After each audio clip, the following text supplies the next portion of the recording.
শুধু সকাল বিকাল দুই বেলা যদি আমার খাবারের বন্দোবস্ত হয়, আমি আর নবীর লক ছাড়ি না।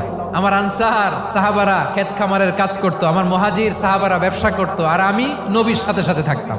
5374টা হাদিস তিনি বর্ণনা করেছেন। সবচেয়ে বেশি হাদিস বর্ণনাকারী সাহাবী আবু হুরায়রা রাদিয়াল্লাহু তাআলা।